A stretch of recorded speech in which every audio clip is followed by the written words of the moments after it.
hi hello నమస్తే ఎలా ఉన్నారండి అందరూ నేను మీ సంధ్య నేను బాగున్నాను మీరు కూడా బాగుండాలి సో ఈ రోజు నేనైతే ఒక స్పెషల్ బూరెల కోసం అయితే మీతో షేర్ చేసుకుందాం అనుకున్నాను అన్నమాట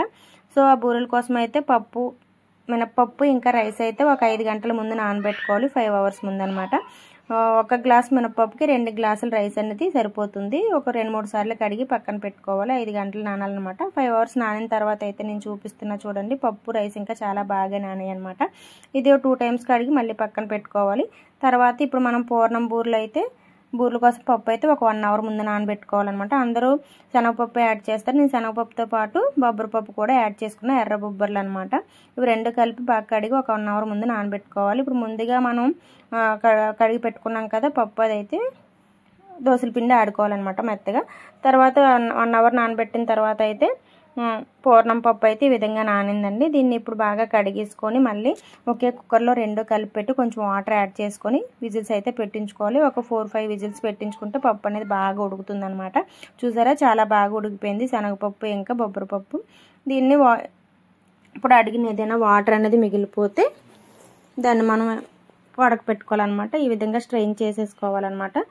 రిమూవ్ చేయాలి చూసారా ఈ విధంగా వాటర్ అనేది తీసుకోవాలి వాటర్ ఉంటే మనం బెల్లం యాడ్ చేసినప్పుడు కొంచెం లూజ్గా కన్సిస్టెన్సీ లూజ్గా వచ్చేస్తుందండి ఉండలు చేయడానికి అవదనమాట సో వాటర్ తీసిన తర్వాత ఇలాచీ పౌడర్ ఇంకా కొబ్బరి కూర వేసుకొని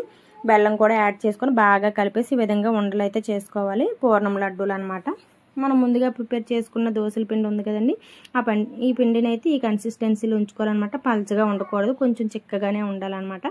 మనం పూర్ణం బూరెలు చేసి పెట్టుకున్నాం కదా ఆ పూర్ణం బూరెలు ఈ విధంగా తోపులో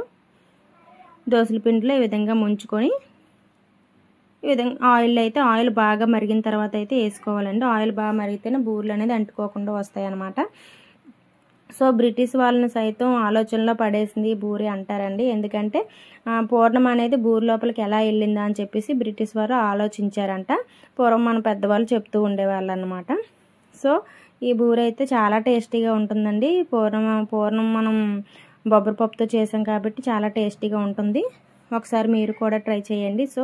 బూరెలు వేసిన వెంటనే కలపకుండా కొంచెం బ్రౌన్ కలర్ చేంజ్ అయిన తర్వాత అయితే మనం కలపాలండి అప్పుడైతే బూరెలు ఈడిపోకుండా ఉంటాయి అన్నమాట సో చూసారు ఇలాగా కలర్ అనేది చేంజ్ అవుతున్నప్పుడు మనకు తెలుస్తుంది ఏగిపోయినట్లు ఉడికినట్లు అప్పుడు మనం తీసి పక్కన పెట్టుకోవాలి సూపర్ కలర్ వచ్చింది కదండి గోల్డెన్ బ్రౌన్ కలర్ వచ్చింది చూసారా